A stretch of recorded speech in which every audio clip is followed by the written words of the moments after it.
Hello students, welcome to my channel. I am Rakhi Nangal and for class 12 today we are doing vector algebra जिसका हमने first part कर लिया जहाँ पे introduction था। अभी हम कर रहे थे एडिशन हमने सीखा addition of two vectors. Today I am going to discuss about addition of three vectors आपके पास हो, फिर क्या करोगे आप? ए वेक्टर, ये बी वेक्टर, ये C vector.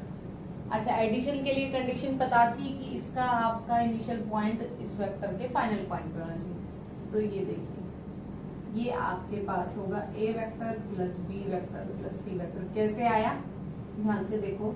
If I will join these two points, तो ये वेक्टर क्या होगा? A vector plus B vector. ठीक है, क्योंकि हमने ट्रायंगल लॉ में पढ़ा है। अब इसको भूल जाओ, इसका रिजल्टेंट आपने लिख दिया है ए प्लस बी। अब अगेन ट्रायंगल लॉ आप अप्लाई कर सकते हो। डायरेक्शन देखो, यहां से यहां, यहां से यहां, so A plus B plus C. ठीक है, so this is how we do the addition of three vectors. Okay, one more thing, आप यहां से अगर यहां पे आप दोनों वेक्टर्स को कंपेयर करो तो दोनों ही आपके पास सेम चीजें रहेंगी। This is your associative property. Commutative हमने पढ़ लिया था, a plus B is equal to B plus A.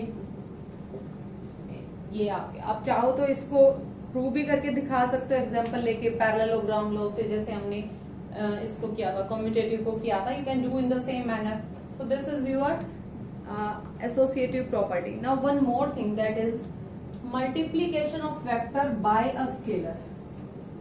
Multiplication of vector by scalar. कोई भी एक वेक्टर है जिसको हम मल्टीप्लाई कर रहे हैं किसी स्केलर से, यानी कि मेरे पास वेक्टर ए है और मैं उसको 5 से मल्टीप्लाई कर रहा हूँ। 5 is a scalar quantity, so 5a क्या होगा?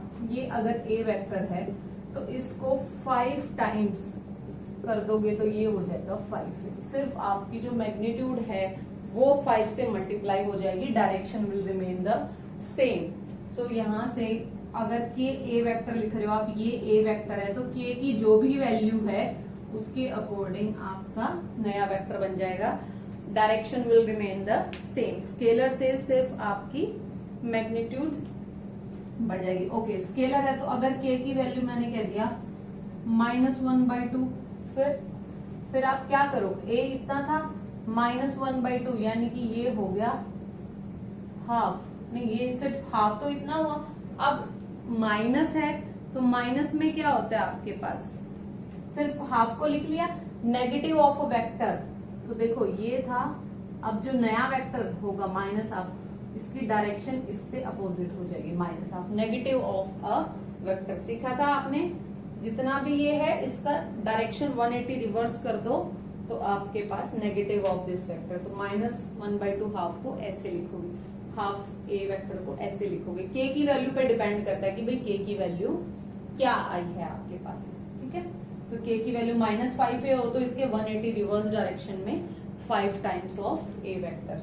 ठीक है, ये आप कर लेंगे multiplication of vector by a scalar. ठीक है, अब बात आती है एडिटिव आइडेंटिटी की, यानी कि देखो जब हमने क्लास 11 में अलजेब्रा स्टार्ट किया था, I told you there are some basic things that will be same for every new topic. तो हमने वहां पे आपको सिखाया था एडिटिव इनवर्स, एडिटिव आइडेंटिटी। तो यहाँ पे एडिटिव आइडेंटिटी क्या कह रही थी आपको? आइडेंटिटी का मतलब क्या होता है बताया था वहां पे आपको, यानी कि एडिटिव जो भी आइडेंटिटी आप लगा रहे हो वो आपके गिवन वेक्टर को अफेक्ट नहीं करे। यानी कि किसी वेक्टर में मैं क्या ऐड करूं सो दैट हमारे resultant will not be affected. तो ए वेक्टर के अंदर अगर मैं 0 वेक्टर ऐड कर दूं तो कोई फर्क नहीं पड़ेगा, नहीं पड़ेगा, क्योंकि आपके पास यहाँ पे एडिटिव आइडेंटिटी बन गई 0। तो आगे से 0 वेक्टर को हम कह देंगे कि वो आपकी एडिटिव आइडेंटिटी है। किसी वेक्टर के अंदर 0 वेक्टर को आप ऐड कर सकते हो। ठीक है, स्केलर से मल्टीप्लाई करना हमने सीख लिया। अब बात करते हैं कंपोनेंट्स की। कंपोनेंट्स की जो मैंने आपको बोला था, कि आपके पास 3 स्पेस में ये है। You can check with your NCERT, otherwise आपको याद होगा क्लास 11 में हमने 3D बनाया था। तो ये हमने 3D बनाया था, ये ओरिजिन लिया था और हमने x को यहाँ लिया था, y को हमने यहाँ लिया था, z को हमने यहाँ लिया था। अब कोई पॉइंट स्पेस में है यहाँ, ठीक है। अब ये 3D को मैं रिप्रेजेंट करने की कोशिश कर रही हूँ। ये कोई पॉइंट P है जिसके कोऑर्डिनेट्स हैं x, y, z। तो आपको याद होगा हमने यहाँ पे कैसे रिप्रेजेंट किया था, ऐसे क्यूब्स बना लिए थे। आई रिमेम्बर हमने क्लास 11 में यही किया था, ऐसे हमने इसको ज्वाइन कर दिया था, है ना, ये सब किया था हमने। तो अब देखो, अब बात क्या हो रही है, बात हो रही है कि ये जो x, y, z है, यानी कि x एक्सिस पे, y एक्सिस पे, z एक्सिस पे, ठीक है। ये नेगेटिव भी साथ साथ चलते हैं बट हम दिखा नहीं पा रहे हैं यहाँ पे, इसलिए। तो अभी मैंने आपको बताया था x की डायरेक्शन में यूनिट कैप यानी कि सिंगल यूनिट, इसमें j और z में आपका k। इसको थोड़ा सा मैं यहाँ पे एलेबोरेट करके दिखाती हूँ। ये ओरिजिन है, ये आपका x एक्सिस है, y है, z है। तो यहाँ पे यूनिट डायरेक्शन को, जैसे आप क्या करते हो 1 2 3 ऐसे स्टार्ट करते हो ना नंबर्स के साथ, तो ये i कैप का मतलब है 1 यूनिट डायरेक्शन। ये आपका j कैप लिखा जाएगा, ये होगा आपका k कैप, यानी कि 1 1 1 तीनों की मैग्नीट्यूड है, डायरेक्शन है x की तरफ, y की तरफ और z की तरफ। अच्छा, अब लिखने का तरीका मैंने आपको बताया था कि OP वेक्टर को आप कैसे लिखोगे। आप OP को लिख दोगे xi plus yj plus zk, ये मैंने आपको बता दिया था। अच्छा, यहां से ये अगर ये पॉइंट A है तो इनकी i कैप की मैग्नीट्यूड 1 होती है, j कैप की भी 1 होती है, k कैप की भी 1 होती है। तो इसलिए हम इनको कहते हैं unit vectors along x axis, y axis, z axis, ठीक है। तो इसको इस तरीके से आप रिप्रेजेंट कर दोगे। आपके एनसीईआरटी में उन्होंने ऐसे ट्रायंगल लगा के एक एक करके दिखाया हुआ है, आप चेक कर लेना। आई टेल यू डायरेक्टली, आपको समझ आ गया होगा कि जब भी आपको पोजीशन लिखनी हो, OP वेक्टर लिखना हो, x i कैप की डायरेक्शन में, y j कैप की डायरेक्शन में, z k कैप की डायरेक्शन में। अच्छा, यहाँ पे अगर मैं पॉइंट दे दूं 1 2 4, तो आप कैसे लिख सकते हो OP वेक्टर को, i cap plus 2j cap plus 4k cap. समझ आया? x y z की जगह पे जो भी पॉइंट्स हो उनको आप पुट कर देना, ये आपका बन गया वेक्टर। वेरी इजी, ऐसे लिखना है। अच्छा, 2 वेक्टर्स के लिए मैंने आपको बताया था x2 minus x1, y2 minus y1, z2 minus z1। और मैग्नीट्यूड निकालना हो तो अगर इस वाले की बात करूं मैं, 1 का स्क्वायर, 2 का स्क्वायर प्लस 4 का स्क्वायर, है ना, x square plus y square plus z square under the square root, ठीक है। ये बताया था पिछले वीडियो में भी, फिर बता देती हूँ। r वेक्टर की मैग्नीट्यूड लिखी जाती है x square plus y square plus z square. i j के कुछ नहीं है बच्चे, सिर्फ यहाँ पे आपको डायरेक्शंस दे रहे हैं, ठीक है। तो आप लिख लेंगे इस तरीके से। अच्छा, अगर आपके पास 2 पोजीशंस के बारे में बात करें, I will clean the board. अब आपके पास ओरिजिन से नहीं है गिवन वेक्टर, अब आपके पास a और b 2 कोऑर्डिनेट्स हैं। अच्छा, इसके आपके पास पोजीशन गिवन है x1 y1 z1, इसकी x2 y2 z2। तो देखो, okay, in your NCERT a vector को लिखा है अगर a1 i cap, a2 j cap, a3 k cap, ये भी रिप्रेजेंटेशन है। देखो, ये a1 a2 a3 ले लो, x1 y1 z1 ले लो, कोई फर्क नहीं पड़ता। ये बस इसके रिस्पेक्टिव आपकी पोजीशंस को शो कर रहे हैं। कंफ्यूज नहीं होना है कि i कैप के साथ जो भी है वो x के कोऑर्डिनेट को रिप्रेजेंट कर रहा है। b वेक्टर को लिख दिया।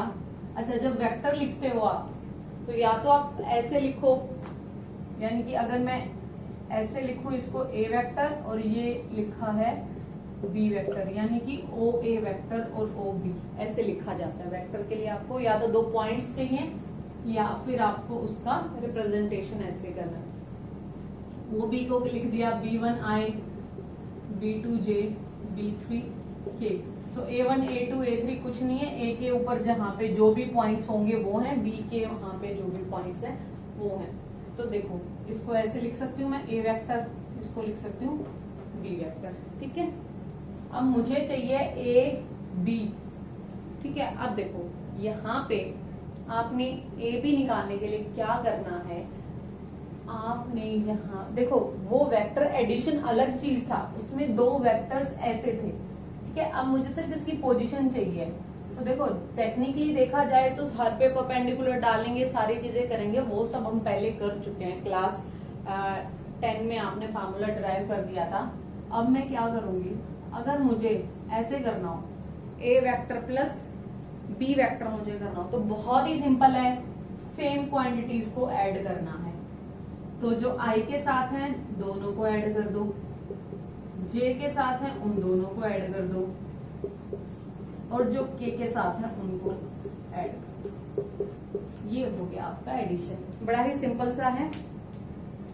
सेम क्वांटिटीज I के साथ I ऐड करो, J के साथ J, K के साथ K। अच्छा नेगेटिव करना हो तो वो भी बहुत सिंपल है, A1 minus B1, A2 minus B2। बहुत ही सिंपल है, ज्यादा बच्चे कंफ्यूज हो जाते हैं बिकॉज उनको बेसिक्स नहीं समझ आ पाता है। तो बहुत ही सिंपल से तरीके से हम कर रहे हैं, ठीक है। फिर A प्लस भी निकाल दिया, A माइनस भी निकाल दिया, और अगर A वेक्टर और B वेक्टर इक्वल हैं तो A1 आपका B1 के इक्वल होगा, A2 B2 के, और A3 B3 के, क्योंकि आपको पता था इक्वलिटी के लिए आपका हर कंपोनेंट को इक्वल होना पड़ेगा। तो ठीक है, दिस इज योर एडिशन। अच्छा अब बात करते हैं कि अगर ऐसा हो, निकालना हो के A वेक्टर प्लस इधर से के लिया आपने, कोई और ले लो, M ले लो, M B वेक्टर, इन दोनों को ऐड करना हो तो भैया आपको तो बहुत ही सिंपल सा तरीका है, आप A को K से मल्टीप्लाई कर दो, B को M से कर दो और ऐड कर दो। अगर सेम हो तो ये हो तो और भी आसान है, K plus M, A vector common है आपके पास, सो K प्लस M को ऐड करके फिर A वेक्टर से आप मल्टीप्लाई कर दो, ये भी कर सकते हो। अच्छा ऐसे हो K times of M A vector हो, कोई दिक्कत नहीं है, K M into A vector, K M को मल्टीप्लाई कर दो, क्योंकि ये तो स्केलर्स है, स्केलर्स में कोई प्रॉब्लम नहीं है। प्रॉब्लम्स कब होगी, जब दोनों वेक्टर्स आ जाएंगे आपके पास, ठीक है। अच्छा डिस्ट्रीब्यूटिव लॉ भी काम करेगा, A प्लस B को K से मल्टीप्लाई कर दो, या फिर पहले A को अलग से कर लो, B को, वही सेम ही बात है जो मैंने स्टार्टिंग में कही थी, ठीक है। तो ये चीज है आपके पास। अब बात आती है आपके पास कि अगर सिचुएशन ऐसी हो कि एक वेक्टर, चलो एक बार बोर्ड क्लीन कर देती हूँ मैं, फिर और एक्सप्लेन करती हूँ। सो नेक्स्ट पॉइंट है कोलिनियर। कह रहा है अगर दो वेक्टर कोलिनियर हो, A vector and B vector, ये कोलिनियर कब होंगे। हमने कंडीशन पढ़ी थी कि ये इसका कोई मल्टीपल टाइम्स होगा, लैम्डा की वैल्यू आपकी नेगेटिव भी हो सकती है, सॉरी नेगेटिव नहीं कहूंगी मैं यहाँ पे, लैम्डा की वैल्यू फ्रैक्शन में भी हो सकती है, कोई पॉजिटिव नंबर भी हो सकता है। तो देखो A वेक्टर का रिप्रेजेंटेशन हमने किया, सॉरी A1 A2 A3, ठीक है। फिर B वेक्टर का रिप्रेजेंट किया B1 B2 B3। अब देखो A vector is equal to lambda B vectors, अगर है कोलिनियरिटी की कंडीशन कैसे चेक करोगे कि A वेक्टर को lambda times of B vector होना ही पड़ेगा। तो अच्छा कभी ये भी हो सकता है B vector can be lambda of A vector, दोनों केस पॉसिबल हैं, कोई फर्क नहीं पड़ने वाला उस चीज से। देखिए तो A वेक्टर को क्या करूं मैं, lambda times of B vector, तो इसको अगर इस वाली फॉर्मेशन में लिखूंगी मैं, A1I plus A2J plus A3K is equal to lambda times of this one, और पूरा लैम्डा को अंदर मल्टीप्लाई कर दो, लैम्डा B1I लैम्डा B2J। समझ आया क्या किया। अब देखो दोनों के बीच इक्वलिटी का साइन है, तो I कैप और I कैप, यानी कि इक्वलिटी की कंडीशन चेक करनी हो तो I को इक्वल J K तीनों को होना पड़ेगा। तो A1 is equal to lambda B1, A2 is equal to lambda B2, A3 is equal to lambda B3। So A1 upon B1 is equal to lambda, A2 upon B2 is equal to lambda, A3 upon B3 is equal to lambda. तीनों ही lambda के equal है। तो A1 upon A2, A2 upon B2, A3 upon B3, तीनों ही का ratio अगर कोई constant आ जाता है तो वो पॉइंट्स आपके कोलिनियर हो जाएंगे। तो कोलिनियरिटी की एक तो ये कंडीशन आप इस तरीके से निकाल सकते हो।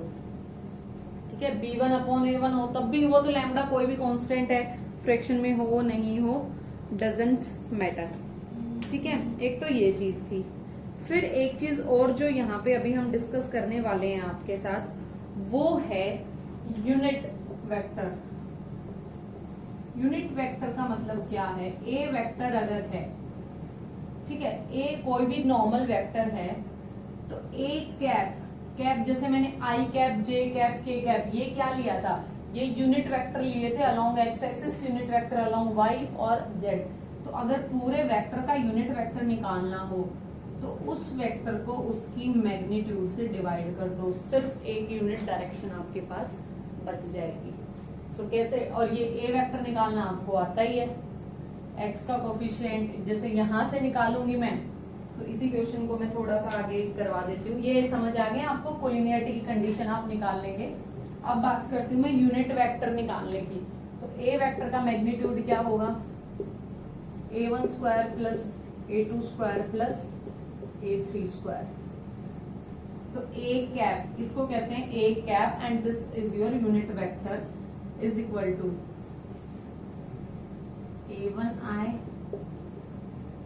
A2J, A3K अपॉन ये जो भी वैल्यू है, A1 square, A2 square, A3 square. जब हम क्वेश्चन करेंगे यहाँ पे कुछ वैल्यूज होंगी, अभी तो सिर्फ आपके पास वेरिएबल्स हैं। तो इस तरीके से आप निकाल लोगे यूनिट वेक्टर। ठीक है, तो वेरी इजी। और 2 पॉइंट्स को ज्वाइन करने वाला मैंने बता दिया, x2 माइनस x1 का। अब एक टॉपिक बचता है आपका सेक्शन फार्मूला। आप एक बार यहाँ तक वीडियो पॉज करके 1-2 क्वेश्चन कर सकते हैं ताकि आपको थोड़ा कॉन्फिडेंस आए। नेक्स्ट टॉपिक मैं कवर कर रही हूँ, दैट इज सेक्शन फार्मूला। तो सेक्शन फार्मूला क्या कहता है? कहता है अगर आपके पास 2 वेक्टर्स हैं, ये कह दिया ए वेक्टर, एक वेक्टर कह दिया मैंने बी वेक्टर, तो इनको ज्वाइन कर दीजिए। इनको अगर कोई वेक्टर डिवाइड कर रहा है in the ratio m ratio n या n रेशियो m, वो जो भी हो, माई कंसेप्ट इज, जैसे आपने क्लास 10 में और क्लास 11 में भी किया था, 3D में आपने किया था, मुझे याद है। आप क्या करते थे? m को यहाँ मल्टीप्लाई, इसको इधर अपॉन m प्लस n, यहाँ पे कोऑर्डिनेट्स होते थे। अब कोई नई बात नहीं है, अब वेक्टर मल्टीप्लाई हो जाएगा। m को a से कर दो, n को b से कर दो, अपॉन m प्लस n। अगर आप a को ऊपर ले रहे हो, b को नीचे ले रहे हो, तो फिर m को b से कर देना इसको। इन शॉर्ट बात ये है कि आपने वैसे ही लगाना है जैसे आप पहले कर चुके हो, अपोजिट के साथ। अच्छा, ये इंटरनली था, अगर एक्सटर्नली हो तो कोई दिक्कत नहीं है। एक्सटर्नली में यहाँ पे नेगेटिव साइन आ जाएगा, यानी कि अब डिवीजन कैसे होगा? ए वेक्टर ये है, बी वेक्टर ये है, आर वेक्टर कहीं बाहर है, और फिर वो डिवाइड करेगा एम रेशियो एन में। ये कर चुके हो आप पहले, तो बस आपको फार्मूले में माइनस हो जाएगा ऑन m माइनस n, जो भी आपका m की वैल्यू बड़ी होगी। ठीक है, तो section formula as it is work करेगा। a और b की आपको पता चल गया है कैसे लिखने हैं। अब मैं आपको इस पे बेस्ड एक क्वेश्चन करा देती हूँ। This is question given to you. OP vector ये है, ओपी ये है, आर डिवाइड कर रहा है 2:1 में, किसको? p एंड q को। तो OP एंड OQ को R डिवाइड कर रहा है 2:1 में। सो इधर आपका पॉइंट P है, इधर आपका पॉइंट Q है, और ये आपका पॉइंट R है जो डिवाइड कर रहा है 2:1 में। ठीक है, कोई दिक्कत नहीं है।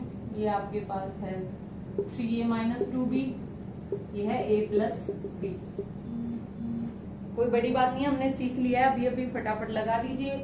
OR vector is equal to twice of a plus b plus 1 time of 3a minus 2b upon 2 plus 1। Solve कर दीजिए। 2a plus 3a 5a, 2b minus 2b, ये तो 0 हो गया भाई। 5a upon 3, 5a vector upon, तो देखो a vector में a वेक्टर ऐड कर सकते हो, same quantities can be added. ठीक है, तो वेरी सिंपल, कर लोगे, कोई नई चीज नहीं है। अच्छा, अब देखते हैं अगर इसको आपको 3D वेक्टर की फॉर्म में गिवन हो तो। ये तो 2 डायमेंशन में था, ए और बी में था। कोई अच्छा, ये कंफ्यूज मत होना कि मैम ये ए और बी में क्या हो गया, कोई दिक्कत नहीं है, जो पूछा हुआ है वही लगाते रहना। ये आपकी रिप्रेजेंटेशन अलग अलग होती चली जाएगी क्वेश्चंस में, कंसेप्ट समझना बस आप लोग। सो क्वेश्चन गिवन है आपको, ए बी सी के कोऑर्डिनेट्स ये हैं और आपसे पूछा है show that A B C is the right angle triangle. तो देखो A B C right angle triangle है तो पाइथागोरस अप्लाई होना चाहिए। पाइथागोरस कहता है A B square plus B C is equal to A C. अब वो ए बी सी की पोजीशंस अलग अलग हो सकती हैं, तो यानी कि बेसिकली दो साइड्स के स्क्वायर का सम तीसरी साइड के इक्वल, ये तो होगा ही होगा। तो वही चीज लगाने के लिए सबसे पहले मुझे ए बी निकालना पड़ेगा, और ए बी निकालने के लिए मैंने आपको बताया ए बी अगर आप लिख रहे हो तो आई वाली क्वांटिटीज को आप आई के साथ ऐड कर दो, जे वाली क्वांटिटीज को आप जे के साथ कर दो। अच्छा, यहाँ पे हम वेक्टर की बात कर रहे हैं, वेक्टर लगाना नहीं भूलना। तो A B vector 2 plus 1 I cap minus 1 minus 3 J cap 1 minus 5 K cap. किया क्या है, कुछ नहीं, आई कैप कॉमन लिया, दोनों को ऐड करते हुए 2 प्लस 1। चाहो तो पहले पूरा दोनों के बीच एडिशन साइन लिख के फिर आई कैप कर लो, सेम चीज आएगी। ठीक है, तो ये हो गया 3i minus 4j minus 4k cap. इसी तरीके से बी सी लिखोगे आप, बी और C vector, B C vector है तो क्या करोगे, कर दो दोनों को add, 3 plus wait something is wrong, नहीं, wait. I need to write it again. There is some confusion. I will read the statement again. We can't do addition. ये तो पोजीशन वेक्टर है या, this is wrong. Position vector, अगर a plus b होता तब आप ये कर सकते थे, है ना, यही बताया था मैंने आपको, a प्लस b में ये कर सकते हो, दिस इज रॉन्ग, ऐसे नहीं कर सकते हो आप।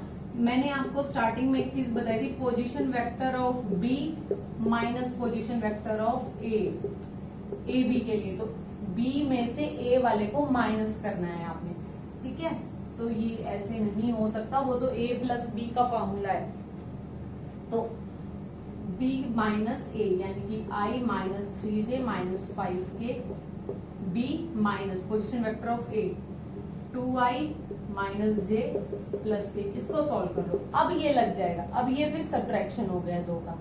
सो 1 माइनस 2i प्लस में माइनस 3, ये माइनस माइनस प्लस 1 जे माइनस 5 माइनस 1 के, तो ये आ गया माइनस आई माइनस 2j माइनस 6। ठीक है, ये पोजीशन वेक्टर आ गया आपके लिए ए बी का। इसी तरीके से आप बी सी का निकालो, position vector of C minus position vector of B. इसी तरीके से आप ए और सी का निकालो, position vector of C minus position vector of A. तीनों निकाल लोगे, फिर निकालनी है आपने इनकी मैग्नीट्यूड, ए बी मोड का स्क्वायर। स्क्वायर लगाओगे तो अंडर रूट वाला काम खत्म हो जाएगा। तो चाहो तो ऐसे भी कर सकते हो ना, ए बी निकाल लो पहले। ए बी का मैग्नीट्यूड कैसे निकलता है, 1 का स्क्वायर प्लस 2 का स्क्वायर 4, 6 का स्क्वायर 36, है ना। तीनों को आपने इस तरीके से मैग्नीट्यूड निकाल लेना है। इसी तरीके से बी सी का निकाल लेना है मैग्नीट्यूड, और इसी तरीके से ए सी का। फिर चेक करना किन्हीं दो साइड्स के स्क्वायर का सम तीसरी साइड के इक्वल आ जाएगा, और ऐसा हो जाता है तो A B C is a right angle triangle. तो जब भी राइट एंगल प्रूव करवाए तो आपने ऐसे पोजीशन वेक्टर लिखने हैं और फिर उनकी मैग्नीट्यूड निकाल के उनका आपने स्क्वायर कर देना है। ठीक है, इस पे आप ये क्वेश्चन करेंगे। कोलिनियरिटी का आपको बताया, अच्छा अगर 2 पॉइंट्स आपको कोलिनियर चेक करा रहा है तो क्या बताया था आपको, A vector is equal to lambda P vector या a upon B is equal to lambda, तीनों की रेशियो बताया था ना आपको, a1 upon b1 is equal to a2 upon b2 is equal to a3 upon b3 is equal to lambda. ये भी आपको एक चीज बताई थी। तो question number exercise 10.2 internally externally division वाला क्वेश्चन मैं आपको करवा देती हूँ। Before that one of the very important topic is here, जो एनसीईआरटी में बिल्कुल एक्सप्लेन ही किया हुआ है अच्छे से, यहाँ पे ध्यान से समझना। डायरेक्शन कोसाइंस, यानी कि जो आपका वेक्टर आपको गिवन है 3D में बात करते हैं, this is x y z, ये कोई वेक्टर है p जिसके कोऑर्डिनेट्स थे x y z। तो ये x एक्सिस के साथ एंगल बनाता है अल्फा, y के साथ बीटा और z के साथ गामा। तो डायरेक्शन कोसाइंस, इस वाले वेक्टर की जो डायरेक्शन है उसने एंगल बनाया cos alpha, cos beta, cos gamma. इन वैल्यूज को कहते हैं डायरेक्शन कोसाइन। इस डायरेक्शन के जो एंगल्स हैं उनका cos फार्मूला, तो cos alpha, cos beta, cos gamma, तो ये आपने निकालने हैं। तो देखिए, अच्छा यहाँ पे नेमिंग करेंगे हम, इसको रिप्रेजेंट करते हैं L से, इसको करते हैं M से, and we consider it as N, L M N are direction cosine, यानी कि L का मतलब है cos अल्फा, M का मतलब cos बीटा, N का मतलब है cos गामा। तो देखो, सिर्फ बाकी को भूल जाओ, डायरेक्शन की बात हो रही है, सिर्फ x y वाला ले लेते हैं, यहाँ से y कन्वीनियंट लग रहा है, ठीक है, ये मैंने कह दिया M। सिर्फ अभी ये ध्यान दो, आप इतने पे ध्यान दो, ये O पॉइंट है, ये P है। अच्छा, y एक्सिस के अंडर में बात कर रही हूँ तो यहाँ पे सिर्फ y वाला कोऑर्डिनेट कंसीडर हो रहा है, ये पॉइंट है आपका M। तो ये है आपके पास angle beta. So cos of beta क्या होगा? अच्छा, इसकी मैग्नीट्यूड कितनी है? p वेक्टर की मैग्नीट्यूड, यानी कि r वेक्टर अगर है OPR है तो r मैग्नीट्यूड लिख जाए, यानी कि x square plus Y square plus Z square under the square root. तो cos बीटा क्या लिखोगे आप? OM अपॉन OP, ठीक है। OM की वैल्यू क्या है y में? देखो y एक्सिस में y, यानी कि y अपॉन r वेक्टर की मैग्नीट्यूड, तो y आ गया आपके पास r वेक्टर cos बीटा, ठीक है। इसी तरीके से आपने x निकालोगे, x आ जाएगा r वेक्टर का मैग्नीट्यूड cos अल्फा, y आ जाएगा आपके पास r वेक्टर का मैग्नीट्यूड cos बीटा, z आ जाएगा r वेक्टर का मैग्नीट्यूड cos गामा। निकालना था cos alpha, cos beta, cos gamma, यानी कि cos alpha is equal to x upon r vector का magnitude, cos beta is equal to y upon r vector का magnitude, cos gamma is equal to z upon r vector का magnitude, ठीक है। यानी कि जो L निकालना था, L की वैल्यू क्या आ गई? x upon r magnitude, y upon r magnitude, z upon r। बड़ा इजी है याद करना। L निकालना हो तो x की जो भी वैल्यू गिवन हो उसके, यानी कि एक सिंपल सा एग्जांपल ले लेती हूँ, 1 2 3 अगर गिवन है तो इसका cos अल्फा, यानी कि L क्या हो जाएगा? 1 अपॉन x कोऑर्डिनेट अपॉन इसका मैग्नीट्यूड, 1 का स्क्वायर 2, 3 का स्क्वायर 9, 1 अपॉन अंडर रूट 13, ये cos अल्फा की वैल्यू आ गई। cos बीटा की वैल्यू हो जाएगी 2 अपॉन अंडर रूट 13 और cos गामा की वैल्यू हो जाएगी 3 अपॉन अंडर रूट 13, यानी कि ये वाला फार्मूला ड्राइव करना आ गया, कहीं जरूरत नहीं पड़ेगी, बट याद रखना L M N are your direction cosines. अब बात करते हैं डायरेक्शन रेशियोज की। ये समझ आ गया कोसाइन क्या है? cos alpha, cos beta, cos gamma, और रिप्रेजेंट ऐसे करते हैं। तो कोई भी वेक्टर गिवन हो उसके डायरेक्शन कोसाइन फटाफट लिख देना। L हो तो x ऊपर ले लेना, x यानी कि x एक्सिस वाला, y और z जो भी वैल्यू पोजीशन गिवन हो आपको। फिर बात आती है डायरेक्शन रेशियोज की। अच्छा, इससे पहले L square plus M square plus N square will always be equal to 1, ये याद रखना। ये इन तीनों के बीच में रिलेशन होता है कि जब भी आपने L M N की जो भी वैल्यूज निकाली है उनको चेक करना हो तो इन तीनों के स्क्वायर्स का सम 1 आएगा। अब बात करती हूँ डायरेक्शन रेशियोज की। अब डायरेक्शन रेशियोज क्या चीज है भाई? कोसाइंस तो पता चल गया। तो A B C कोई भी आपने डायरेक्शन रेशियो लिए किसी वेक्टर के जिसके डायरेक्शन कोसाइन है LMN, तो हम क्या कह रहे हैं, हम कहेंगे यहां से कि ये देखो ऐसे लिखते हैं LMN, ये आपने लिख दिया डायरेक्शन कोसाइंस, और इसका स्क्वायर का सम होता है 1। तो जो आप डायरेक्शन रेशियोज की मैं बात कर रही हूं वो आप कैसे निकालोगे वो देखिए ध्यान से। L अपॉन A लेंगे हम, इधर से हम लेंगे M अपॉन B और N upon C is equal to lambda. ये क्या कह रही हूं मैं, क्या चीज है, ये कैसे लिख दिया है मैंने, तो देखो ये क्या चीज है बच्चे, ये A B C जो है आपके पास वो डायरेक्शन रेशियोज हैं, यानी कि इन डायरेक्शंस का रेशियो क्या हो रहा है यहाँ पे। तो उसको निकालने के लिए क्या कहा कि भाई जो LMN निकाले ना, उनके बीच एक कॉमन बात ये थी कि they can be multiplied with same number, यानी कि कोई लैम्डा अगर कोई कांस्टेंट है आपके पास, तो देखो हर बार LMN निकालना थोड़ा सा जरूरत कम पड़ रहा था, इसके लिए हम डायरेक्शन रेशियोज निकाल रहे हैं और इन दोनों के बीच का रिलेशन भी निकाल लेंगे। तो देखा ये कि भाई निकालना है ABC, L square plus M square plus N square, ये 1 के इक्वल है। तो यहां से लैम्डा की वैल्यू अगर निकालू मैं, तो लैम्डा की वैल्यू क्या आ जाएगी, पुट कर दो A लैम्डा स्क्वायर, यानी कि L की वैल्यू क्या हो गई A लैम्डा, M की वैल्यू हो गई B लैम्डा, N की वैल्यू हो गई C लैम्डा।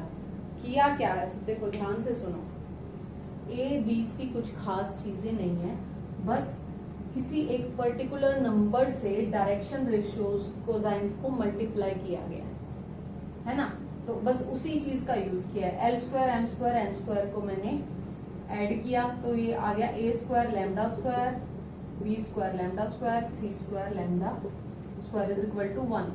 तो लैम्डा स्क्वायर पूरे से बाहर, 1 upon A square plus B square plus C square, lambda की वैल्यू आ गई 1 upon under root A square plus B square plus C square, यानी कि वो कांस्टेंट जिससे मल्टीप्लाई हो रहा था उसकी वैल्यू निकलेगी 1 upon under root A square B square plus C square के फार्मूला से। अच्छा स्क्वायर है तो प्लस माइनस हो सकता है, ठीक है, स्क्वायर हटेगा तो अब आगे से अगर आपके पास सीधा दे दे कि A की वैल्यू पूछ ले आपसे तो आप निकाल सकते हो यहाँ से, B की वैल्यू पूछ ले तो भी निकाल सकते हो, C की वैल्यू पूछ ले तो भी आप यहाँ से निकाल सकते हो, ठीक है।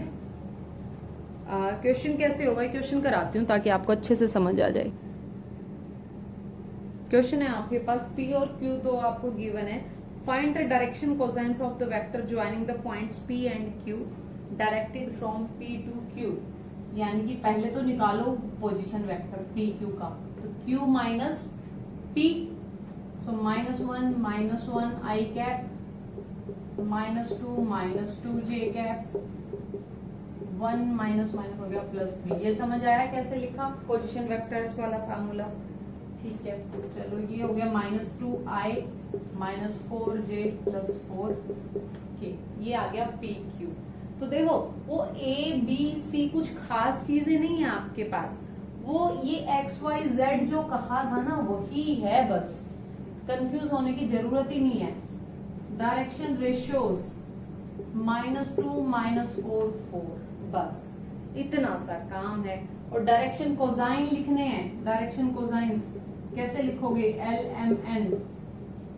चलिए L की वैल्यू क्या होगी, -2 अपॉन अंडर रूट इसका मैग्नीट्यूड 4 + 16 + 16, L M को नहीं लिख रहा हो तो -4 अपॉन सेम चीज, 4 अपॉन सेम चीज। तो L की वैल्यू, M की वैल्यू, N की वैल्यू, इसको सॉल्व करोगे तो वैल्यू आपके पास आ जाएगी